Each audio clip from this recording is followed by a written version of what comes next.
Hello and welcome to the New York Empire podcast presented by the Greatest Ultimate Bag. I'm Dan Hilton, and joining me are the co-head coaches for their second season of the New York Empire, Charlie Hoppes and Anthony Nuñez. How's it going, Coach and Coach?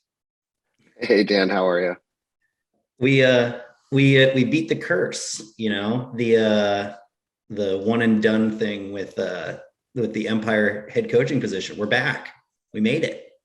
Yeah, to a second season, which we're going to talk about the second season. We're going to go all the way back. We're going to do a lot of different things, but I want to jump right into the ultimate. I think having you two on in the time that we have, I really want to dive in. So since the season is only a few weeks away, how do you go about sharing those responsibilities? And I know you guys, we're going to talk about the different places you do coach and how you handle it together, but particularly with the Empire, how do you share those responsibilities?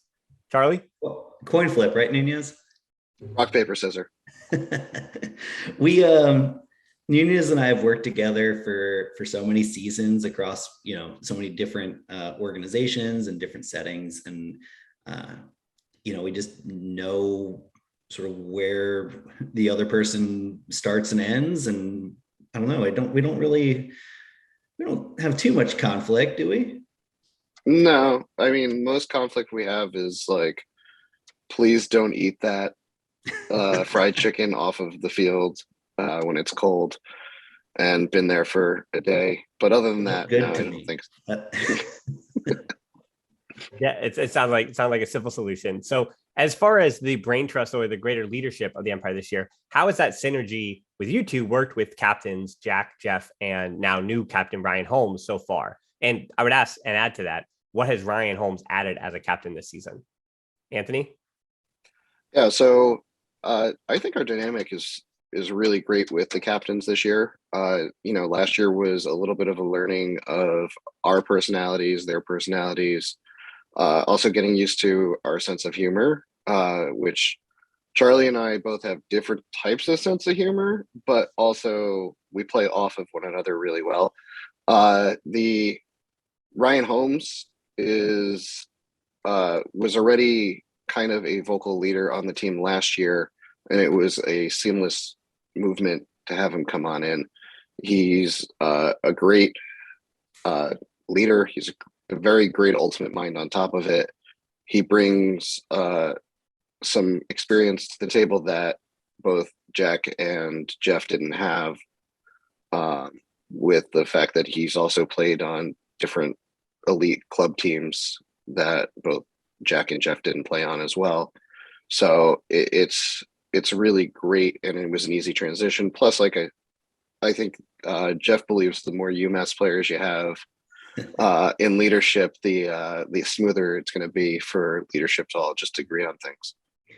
Well, and Ryan's super thoughtful too, right? He right. Definitely, does a good job of sort of speaking for the whole roster, keeping us thinking about, players that need focus on development, how to get the most out of our depth, those sorts of things. It's easy to get wrapped up in, what the O-line's doing or whatever. And Ryan does a great job of sort of keeping us all focused on the big picture and the full roster, which is really important. Yeah, and there are a lot of new faces we're going to get into in a second. But before we do focus on this season, I want to go back to that final game of last year. Doing this now multiple years too, I've gotten wise to don't ask the players about the games that they lose. So for the two coaches, after the emotions were processed and the disappointment of, turned to 2022 with that new focus, what was your assessment of the difference between an Empire title last season and then Carolina, Raleigh at the time, but Carolina winning it by the margin that they did? Yeah, I think also you probably can't ask Nuñez about that game. Nope. I haven't seen it yet, right? Is that still true? Yeah, that's still true. I have not watched it. I've replayed it plenty of times in my head, but I have not watched it. Yeah, there's I feel like a lot of learning experience for a lot of people in the organization from last year. And we're all better from it, right? The top end guys, especially the new guys, obviously, Nuñez and I as coaches learned a ton. The roster is deeper. Some of that is from lessons learned from, our whole season, including the playoffs. Some of the tactical on-field stuff we do is going to reflect, the things that we've learned. So, and culture, even, just the way that we are going to spend time with each other and try to invest into each other as people and players. That's something that is going to have a big focus this year. So a lot of, just, I don't know if it's specifically that game, but going through the season that we went through, it's a good growth opportunity, so glad it happened. Would love to have won it, but we'll be better from it. I also like to add that, like, this team's mentality, nobody on this team, I think most people on this team hate losing almost as much as they love winning, which is a big part of it. We can all learn from our losses, but it's a good motivator for all of us to not want to be in that position again or feel that feeling again. Yeah, then talk to some of the players too. I mean, there are differences, of course, between the different ultimate that they play, but for so many of them, jumping, and you two included, jumping right into a club season, it's certainly interesting psychologically, as far as even tactically, right? Going from one to the other. So right after the Empire season, and it does affect the UDL because you both joined up with the Philadelphia Phantom, where you recruited Cat Stevens and Jeff Babbitt to play with new Empire players in Mike Kubira and Matt Ellis. What is the transition from AUDL to club and then back again with very few overlap with players? Because we're going to talk about Devil then in the next question too, but I mean, I was just trying I had to use my fingers and my toes to count the number of players that not have you worked with all time, because that's impossible to calculate, but how many players you work with even from year to year, season to season in total. Yeah, Nuñez and I've worked a long time together in Philly. I've been there since the start of that program. And it is a program, it's a multi-tier program. And what's been built there is incredibly important and personal to both of us. And I'd say, especially me from being there from the very beginning. And so, I think people look at, my coaching schedule and Nuñez's coaching schedule and think like, oh, they're out of their mind. Like, how can they do that? Why would they do that? And for me, Phantom was a really refreshing change of pace from Empire, just like Empire was a refreshing change of pace from coaching at Messiah, and DEVYL was a refreshing change of pace. They're just all different from each other, and they almost give new energy to me, at least as a coach, as I go through the different teams. So I really enjoyed, I've enjoyed all my time with the Philly club team and now Phantom. Yeah. Yeah. I also like to just add that, the other part of it is that Charlie and I get to work with players at different levels of their career too, which is really nice. Having to have the Phantom players, we had a few players on Phantom who played DEVYL. Then we also had a few Empire players who played DEVYL. And it's really nice to be able to just get to see these players develop from grassroots all the way up from college to club. And Charlie even got to have Messiah players who've played on Phantom and played, for the Phoenix. So he got to see a lot of them just build and develop from the very start of learning how to throw a flick to like playing for a possible contention to nationals. Yeah, and I mean, I've coached at a much lower level than you guys, but I can add that the younger a player is, the more they have to work with, and the easier it is to coach because there's so much to work on.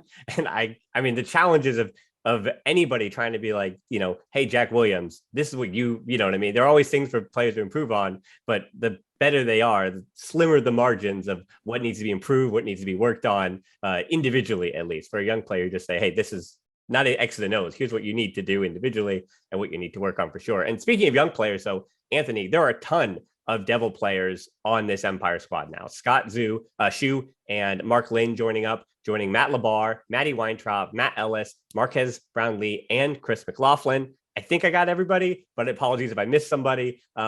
But does the ways that you've seen them, that group in particular, improve through the years, help you better understand what to focus on to create more Empire players from DEVYL in the next 5 to 10 years? Are you looking that far ahead with these young players?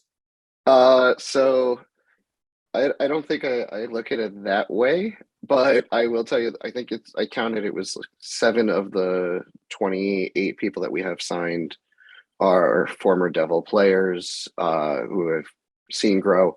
And it's definitely easy to spot out kids who have that passion, and it's very easy to mold them to want to play at the highest levels and compete at the with the best of the best, and try out. Like we had, I think, on top of having, the players that we signed, we had a bunch of kids who were on the Devil team even last summer trying out for Empire because they want to compete and they want to be able to play with the best, practice with the best, and become the like ultimate juggernaut basically in that situation. And is it easier to figure out how to mold them so that they go to the upper levels? I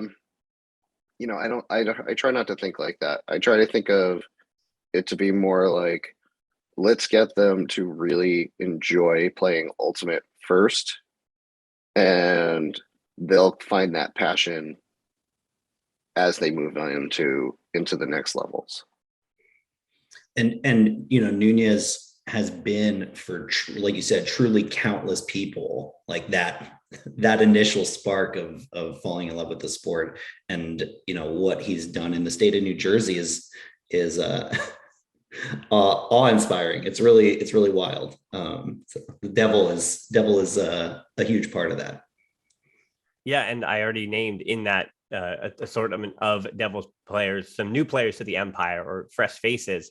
But again, I actually want to talk about the turnover continuing to go between last season and this season with you two. Of course, there is some stability, and there's some stability in some of the big names, but I think there is a talking point around the league right now that the team is the same. I think that's what I've heard, that they think the Empire is a lot of the same. But I look around and there's no Ryan Saffa, no TJ Stanton, no Connor Klein, no Matt Lamar, no CJ Willett, no Angelo Casey, no Noah Chenmoy, no Josue Aloro, no Nasser Vogel, and no Ryan Weaver. I didn't do it in one breath, sorry, but among some other names as well that I also left off there. So that's a lot of turnover in terms of total number of players. So how do you think that compares to the team that you inherited now last season that had just lost Harper Garvey, Grant Lindsley, Jabron Meeser, Albert Alarcon, Bo Kittredge, and Tristan Yarder, right? Because now if anything, this year's turnover is even more than it was from that 2019 pandemic season to 2021. It's hard to say, because for us, everyone was new last year, except for me, it was Weaver and TJ. I think Nuñez had a couple more, but not many more. And so it's hard to have the perspective on that. To me, it feels extremely comfortable, of course, because it's my second year. I think that, we're putting a lot of things in place, both culturally and with regards to on-field things, to try to make the learning curve for these players sort of as easy as it can be, right? And that's everything from learning how to play, in some cases, an entirely new style of Ultimate Frisbee, just a different version of the sport in the AUDL. Some of them, it's the first time that they've played at a level this high, and some are just like, really great veterans or even stars, and they're trying to find a way to both show out and fit in. And so we're just being very conscious and intentional about trying to make that as seamless for those people as possible, make them as comfortable and feel as valued and cared about as quickly as possible. And the players that you mentioned who have left, a lot of them were with the team for a long time. Yep. But the changeover that you're seeing, there's still a ton of players who are not only familiar with us as coaches, but also familiar with a lot of the players on the team already as being teammates for college, club, etc. Like Mark and Antoine have played together, I believe, in San Francisco. I could be making that up. I might be making that up. No, in San Jose, yeah, in San Jose. Then Scott and Mark played together in San Jose, but Mark has also played club in New York with Yacht Right, right, and Katz, and Scott has right, played with Ethan Fortin, and Ethan has played with right, and it goes. right. Yeah, there are through So, lines throughout almost all the new faces for sure. so the chemistry is going to be seamless. Like it's just going to be something where, you know, yes, we lost some really strong veteran presence with, you know, Lamar, with CJ, with TJ, with all of these players who Josue. Josue, which was Yeah. one of our bigger defenders last year. But we also gained players who already kind of had that kind of chemistry, at least in some way, with the players. So it's still just a tweaking of strategy, tweaking of like, hey, who's going to fit into the right role? And I could see this being a very successful season because from the jump, we're not going to be like, okay, this is this brand new player that we're going to put into that system. Mm-hmm. Well, I've got one question for you before we're going to take a break from the AUDL. We'll jump right back in. And we are limited in time, and we could actually have a whole podcast on just this question for you guys. But I have talked about this with a number of players. And of course, now it's like you guys are the final boss for this question. But looking at the roster, this is truly an all around the Northeast and beyond team. Only two players, Sam Feder and Elias Griffin, are actually from the state of New York. Everybody else is from Minnesota, South Carolina, Massachusetts, North Carolina, Connecticut, Pennsylvania, Illinois, New Jersey, Virginia, and Ohio, with the three of us actually in that assortment as well. So with all the work that you've done in Youth Ultimate, what are the challenges from the high school level to the college level of Youth Ultimate in New York? And then, I mean, I don't think the issue is actually even college and beyond. I think there actually is a pipeline that makes sense there.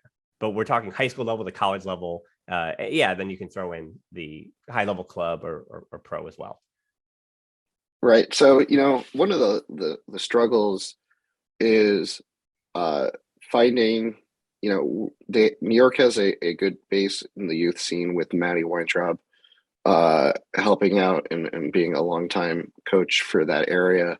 They are also doing a fantastic job of helping generate equity and sustainability with the programs.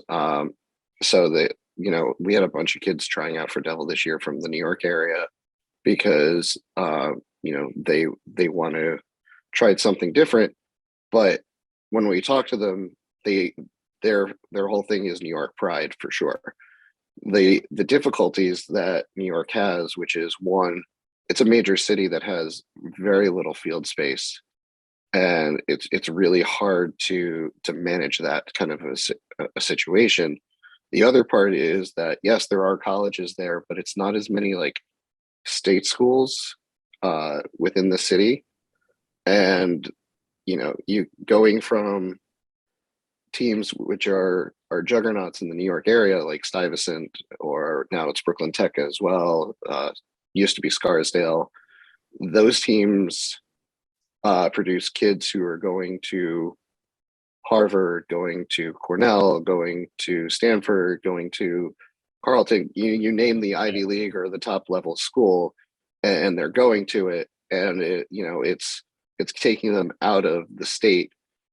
And then eventually they do come back, some of them, but not a lot of them do. You know, there's a situation where they're, you know, they've found their place either in college or they're out west working in San Francisco or Austin or wherever the area is. So honing and keeping the talent within the state is very difficult. As somebody who, you know, has coached both youth, college, and club in the New Jersey, Pennsylvania area, it's very hard to keep kids in state when they're getting into such great schools, and then getting them to come back. You know, it's almost impossible when they're finding jobs elsewhere. So once the sport is at that point where this is everybody's full-time job, then you're going to see kids obviously flocking to move back into the area. But you know, Empire is doing a lot of the right things now because they do work with the youth. You know, Charlie and I have always like coached in the youth level and worked in the youth level for years. They have people who, like Jeff has put on clinics in New Jersey and New York, and is willing to help out the youth scene.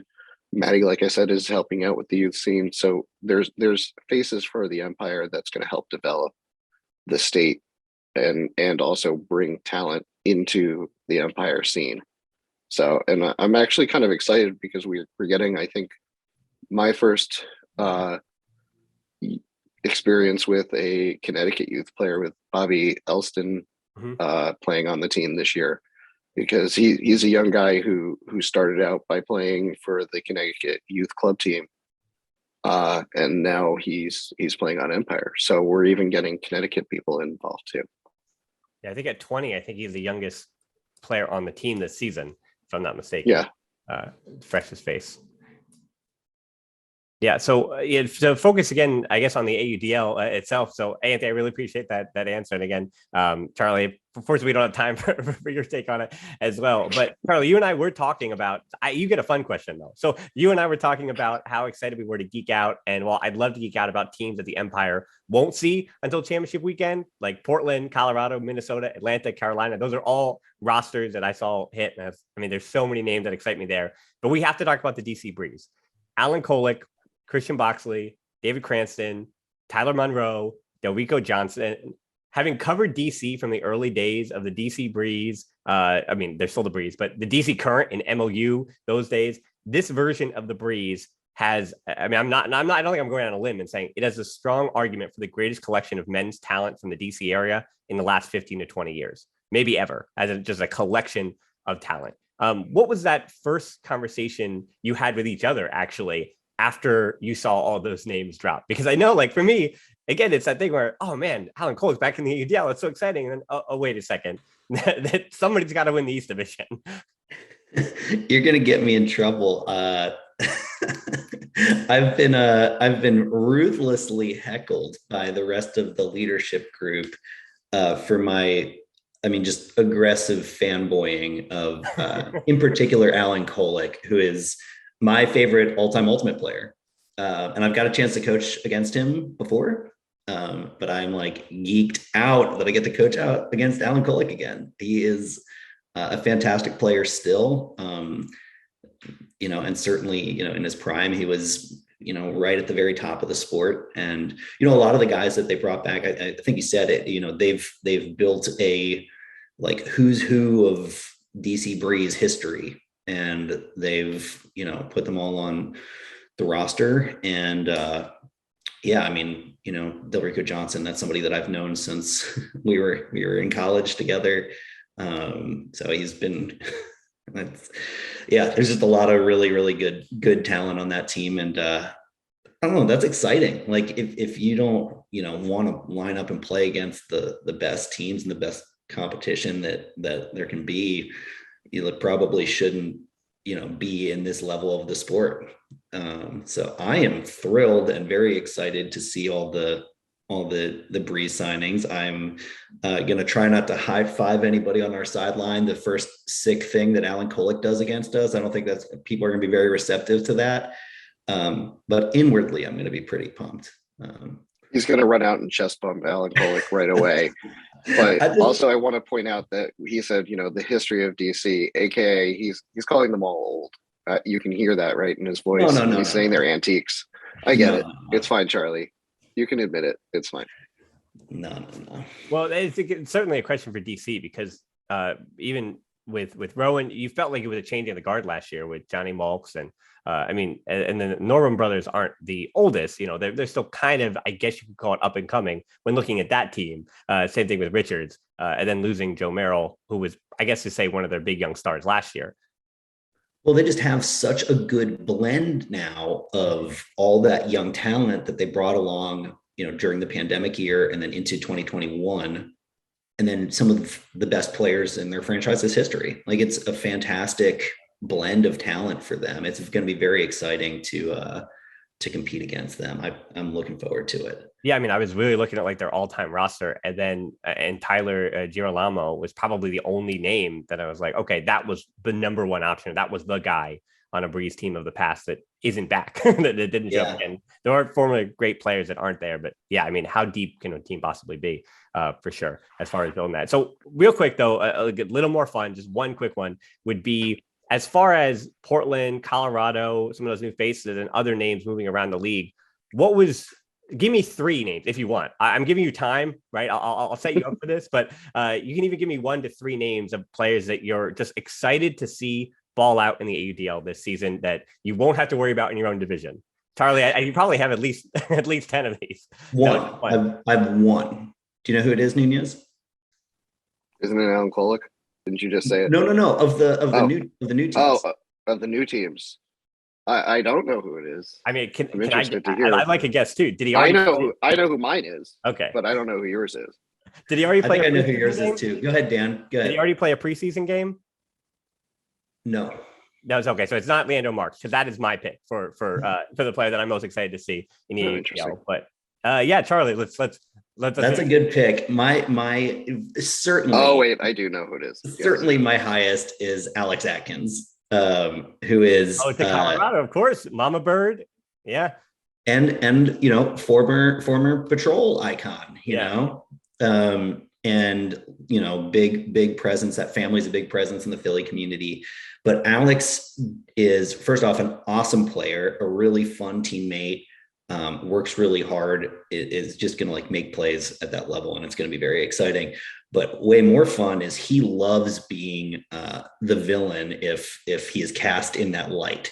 And so his Callahan, he got nominated for the Callahan out of Colorado, and they haven't put out his video yet, but they put out his teaser. His teaser starts with a bunch of screenshots of people reacting to a spike of his on Twitter. The double kick spike, to be exact, right? We're talking about a double kick spike. Yeah. Right. And then it's just like a bunch of spikes and him doing just generally things that people would find frustrating. And that's the entire teaser trailer. I don't know if he does a single Ultimate related thing in the entire trailer. Not at all.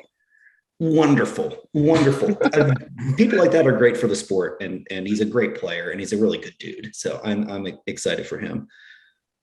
And Anthony, you got one? I think I know. Go ahead, Charlie. Who do you think mine is? Is it Smash? Obviously, this is without a doubt. First of all, New York icon Joe Smash is absolutely amazing. Signing up for Colorado Summit. Yep. Yeah. And he, not only that, but a captain, also working with the league on equity.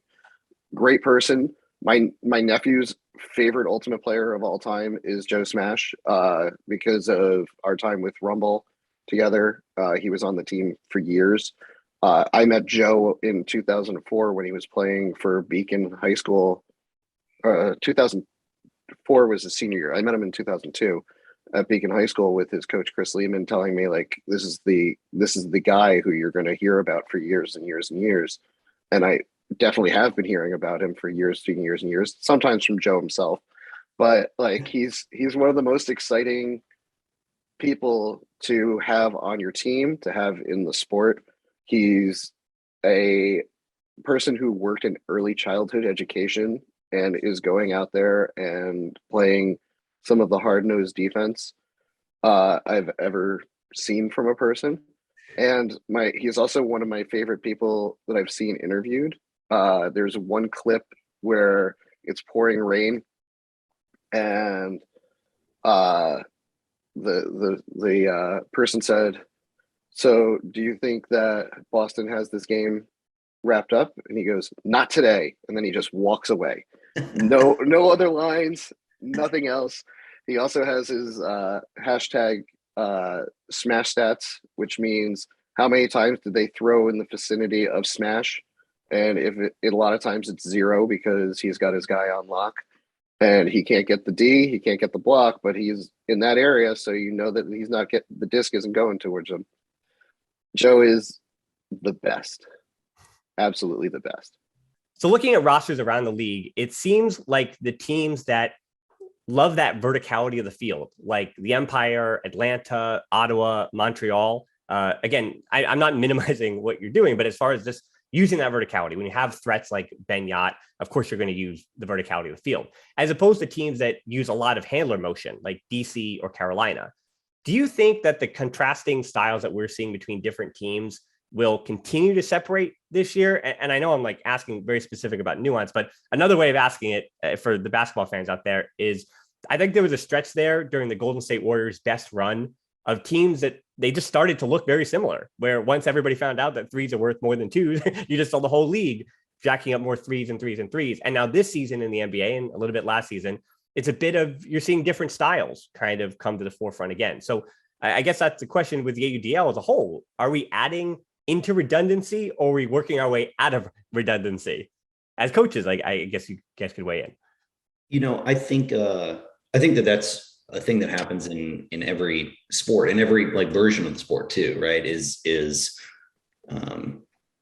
You know, you see more threes in basketball, like you said, and in the NFL, you know, and now it's a long time ago, but all of a sudden spreading out the wide receivers and trying to pass the ball a lot. You know, it was sort of just like proven to be mathematically efficient, the most efficient thing that we can do. And so, you know, in ultimate, of course it's a copycat sport. Of course, you know, you're going to try to take the things that you believe that your roster will be able to emulate well and do them if you think that that's going to help you win. And you know, certainly other teams will do it looking at us. You know, they'll see the things that we did well, and if they think their roster can handle that, they're going to do it. The thing that is I think really interesting with the AUDL, it's different from other versions of the sport of ultimate, is just how much the depth of statistics that exist. And we're just scratching the surface, really. But we're finally moving away from just, you know, blocks, assists, goals, and into, you know, some sort of, still very rudimentary, still very young, but just some advanced statistics, even just yardage, which is not an advanced statistic, it's counting stats. But, you know, it's helpful to know. It's helpful to know. And eventually, you know, you'll get folks smart enough in the sport and smart enough in statistics with enough statistical information to start to really, you know, make decisions that are informed by that, the way that they are informed in basketball and football and baseball. I mean, they've solved baseball, you know, they've solved it, which is as a baseball fan, that's a shame because every team for the most part, except for maybe like the 2015 Royals or something, you know, they all look the same, the good ones. And we are so far away from that in the sport of ultimate, which I think is really exciting if you're a fan. You know, there are going to be a bunch of different styles, and those styles are going to work because we haven't solved it yet. We're still really working on it. And, you know, relative to other top players in their respective sports, we're still learning, you know, how to throw a disc as well as we can as a sport. You know, the very best throwers in the world in ultimate, you know, are they as good at throwing a Frisbee as an NFL quarterback is at throwing a football? I don't think so. And even if they are, we don't have 30 people like that, right? So the sport, I know this is a long answer and a roundabout way of getting to it, but, you know, the things that we see around the league, yeah, like they'll be copied if we can prove with stats and we can prove with our eyes that there's something that's going to work elsewhere, you know?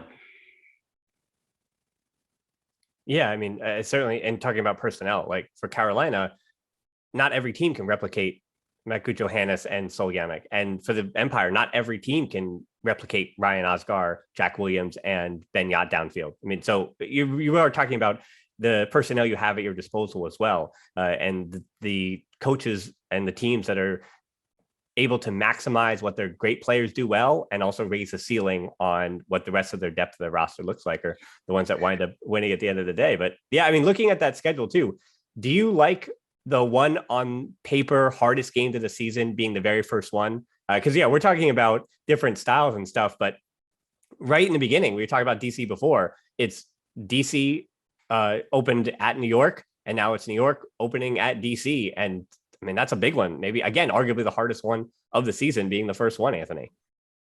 Yeah, I love it. I absolutely love it because looking at other sports, you're looking at baseball, right? Who are the Yankees first playing the opening day? The Red Sox. So on top of us having like this kind of rivalry with DC, it's also, hey, we get the hard one out of the way to start, and it's also a good measure to see how we did in the pre off season to get ourselves built to the regular season, and we get to play against them. We're also getting to play against them twice in like basically a sign of 2 weeks, which is really nice because we get to play in the showcase game at DEP with them. Yeah. And that's going to be like a fantastic time. It's a fun time because we're going to be able to showcase the sport in a whole other country, but we also get to compete against one of the best teams in our division right off the bat. And it's going to be two prized fighters going at it. Basically, I can promise that on game one, and that's worth it. Yeah, I mean, I'm assuming for the Columbia game, to not give anything away, you're going to have everybody throw with their opposite hand. But unfortunately, some of the players are actually pretty good with their opposite hands, though, too. So it could still be pretty interesting. Yeah, I mean, yeah. Go ahead, Charlie. Not a question. I've added nothing. Yeah. The Columbia game is going to be fun for just like energy, getting to play in front of, like Nuñez said, an international audience, both in person and over AUDL.tv. That's really fun, and it's really exciting. Yeah. So, I mean, you bring up Colombia, and that's a lot of travel. So, I mean, I think one of the non-ultimate questions, but related to ultimate, would be between traveling and the sheer number of teams you both work with, what is your secret to time management? I think that's really what people want to get from both of you. Charlie, you can answer that first one, that first part. Like, I think Charlie does just a bit more commuting, right? Like for distance travel. A bit more. I think he's got 3 hours over me. Okay. Each trip. Right. Yeah, each way. It is a 7-hour round trip for me to get to New Rochelle. Right now, my sleep schedule is such, my life is such that I, drive up on Wednesday afternoons to practice. And after practice, I drive home and I pull into my driveway at 2 a.m. And how do I, manage my time with that? Very easy. I try to save as many of my phone calls of the whole week for that first trip, the first leg, the first 3.5 hours. On the way back, I've been saving some podcasts and audiobooks and maybe some music that I want to listen to. But what ends up happening is like half an hour into my trip, I usually call Matt Stevens and then we talk till 2 a.m. because we're bad at, putting personal health ahead of ultimate frisbee because we're just excited. So that's happened a couple times. Nuñez has been on the receiving end of a later call at least once. Nuñez usually goes to bed, but if he's in the car too, may as well call Nuñez, so lots of phone calls, both personal and frisbee related, on that 7-hour Wednesday excursion. Yeah, for me, life is an interesting little thing because I get up for work at 5:30 every morning. So because I work in a school district, so it's a lot of me just fighting through being tired a little bit. So 2 to 3 days a week, 3 days a week, I coach the high school team that I work with at Westfield. Luckily, I have 5 other coaches involved in it, which is fantastic because then, like, if I'm sick, if I'm like, oh my gosh, I'm burning out, I can lean on them a little bit to have help. And shout out to Ryan Boleen for such an amazing program at Westfield because he makes it so that coaches don't get burned out from just coaching. Then, Wednesday nights, it's about an hour and a half commute to New Rochelle there. And the last few times there's been like construction on the bridge. So it's been about a 2-hour commute home, which is not nothing compared to Charlie. Usually what happens is once I get to the bridge, Charlie either calls me or I call Charlie and I'm like, oh, there's traffic. I'm going to try to figure out a detour. And then we talk about the practice. We talk about other things. I'm also a big audiobook person. So that's been super helpful. I got through the Scottie Pippen book after I think it was like 4 practices. So that was good. It's also really allows me to in the car kind of allows me to mentally recharge myself to think about just everything. It doesn't matter if it's ultimate, if it's work, if it's personal life. And it gives me time to reflect a little bit more about what's going on with my everyday life and what, other things I need to focus on, organize, etc. And it's been, I kind of like the commute. And again, if I get burned out, if I get sick, which I was this week, unfortunately, I got sick, and the Stevens family and Charlie, I know I can lean heavily on them to have my back to make sure that I can stay healthy during the regular season as well. And that's where we're focused on. So. And if you get really, really, really bored, of course, the New York Empire podcast, wherever you get your podcast. I wouldn't listen on YouTube. Definitely put it in the queue on whatever your podcast app is. I drive home last night, listening to Matt Ellis and Mike Kabira. So that's usually, as soon as it comes out the day of, I listen to it at lunchtime in my office with 4 other people in the office giving me eye rolls.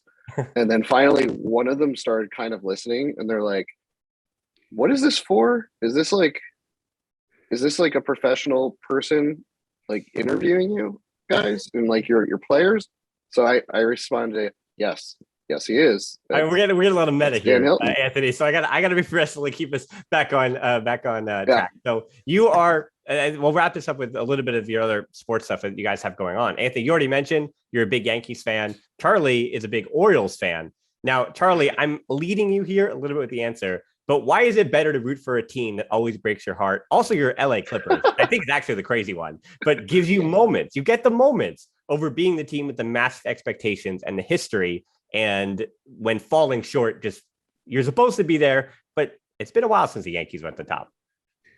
It's my favorite sports seasons have been, seasons that my team was supposed to be terrible, and then they were not great, but just good. And the best example for sure is the 2012 Orioles. They were, terrible. We have 14 straight losing seasons, and then 2012 rolls around, and candidly, it should have been a losing season again. We had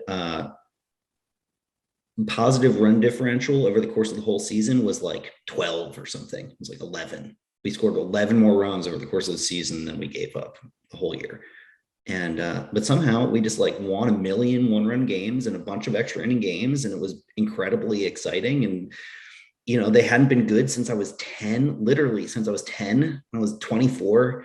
And there's just no feeling like that. And I don't know what it's like to root for a team that's won a championship, because I haven't.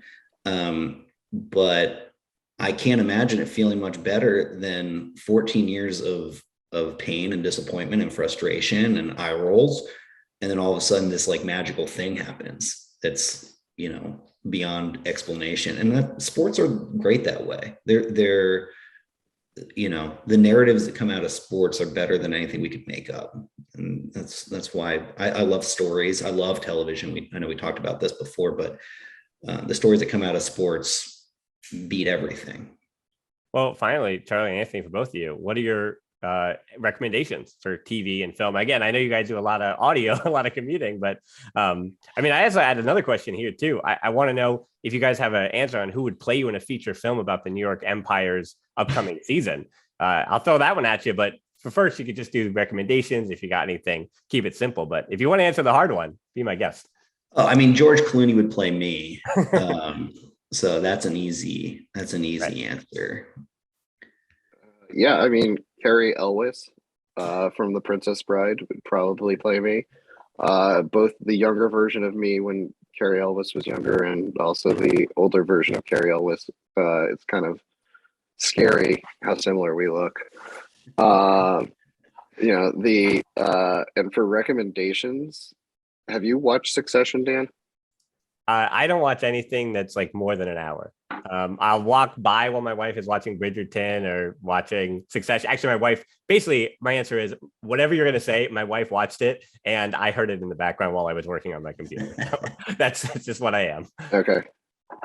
I'm a big Succession fan. HBO has some outstanding series. Oh, Winning Time. Winning Time, I can go for like a whole other podcast on how great Winning Time is. Even though I'm a Celtics fan, like a huge Celtics fan, talking about like that, the style that they did Winning Time and the Lakers dynasty in the 80s it's just campy enough to be funny, but also like just kind of gets you like that like brief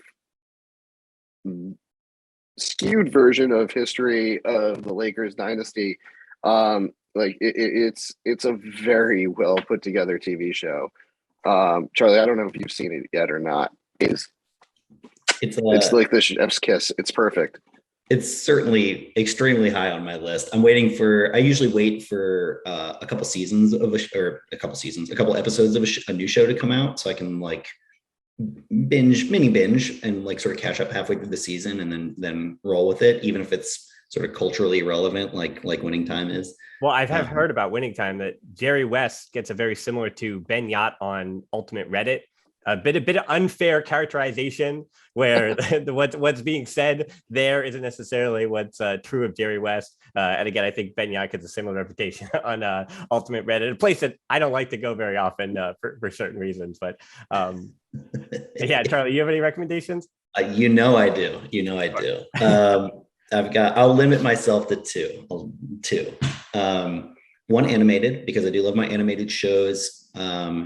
Arcane is just 9 episodes. It's on Netflix, and it is an animated show based on characters and setting from League of Legends, the video game, I guess, series, maybe. I don't know anything about League of Legends, and you don't have to love the show. It is incredibly powerful character work. I find the best stories, a great plot is great. I mean, certainly, right? That's what a story is sort of the plot of what happens. But far more interesting to me, and the ones that I connect with the most, the stories I connect with the most, are the ones that really sink their teeth into the characters and how those characters grow and develop and how they interact with each other. How they come to care for each other or despise each other, whatever complicated thing, because we're people. And Arcane does an awesome job of that. Really beautiful show, awesome animation, really exciting animation style. Above that, and Nuñez mentioned HBO, I am a huge HBO fan. Their latest, just like absolute home run, is a limited series called Station 11. It is 10 episodes long, 50-minute episodes, I think. So just under, you're good. You can watch this one, Dan. And again, it feels a lot like, what I described. It's a show that cares about its characters and cares about us caring about them. And so it feels a lot like a Damien Lindelof show. So, The Leftovers or Lost or the Watchmen series that was on HBO, similar storytelling to that. And again, just you get connected to these characters and care about them in such an intimate way.